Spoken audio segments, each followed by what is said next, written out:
अस्सलाम वालेकुम व्यूअर्स, आज मैं आप लोगों के लिए एक ऐसा नुस्खा लेकर आई हूँ जो कि आपके बाल झड़ना ख़त्म हो जाएंगे। आपने बहुत ज़्यादा केमिकल की चीज़ें इस्तेमाल की होंगी, मगर आज मैं आपको जो नुस्खा बताने वाली हूँ उसमें एक चीज़ का आपने इस्तेमाल करना है और दूसरा आपने तेल का इस्तेमाल करना है। वो दवा कौन सी है? मेथी दाना।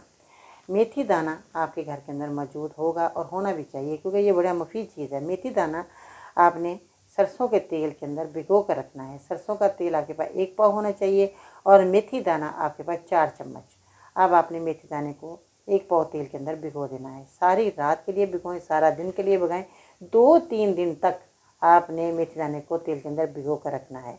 फिर जब देखें कि आपके 3 दिन हो चुके हैं मेथी दाने को तेल के अंदर भीगे हुए, तो फिर आपने बालों की जड़ों में लगाना है और मालिश करना है। ये बालों के लिए बेहतरीन नुस्खा है जो मैंने आज आपकी खिदमत पेश किया। इसको बनाएं, इस्तेमाल करें और दूसरे लोगों को मेरी वीडियो ज़रूर शेयर करें ताकि वो भी अपने बालों का झड़ना ख़त्म करें इस मेरे बताए नुस्खे से। और आप लोगों के लिए दुआ हो जाएंगे जब आप मेरी वीडियो शेयर करेंगे। बहुत शुक्रिया मेरी वीडियो को देखा और सुना आपने। अगर आप मेरे चैनल पर नए हैं तो मेरे चैनल को सब्सक्राइब करें, वीडियो को लाइक करें, बेल बटन को ज़रूर प्रेस कीजिएगा ताकि हर आने वाली वीडियो आप लोगों को सबसे पहले देखने को मिले। आज की खूबसूरत बात। या अल्लाह, मैंने अपना हर मामला और अपनी फ़िक्र को तेरे सुपुर्द किया।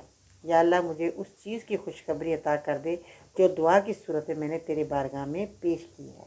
इन अल्फाज़ों के साथ बाजी में इजाज़त दीजिएगा जी। अल्लाह हाफिज़।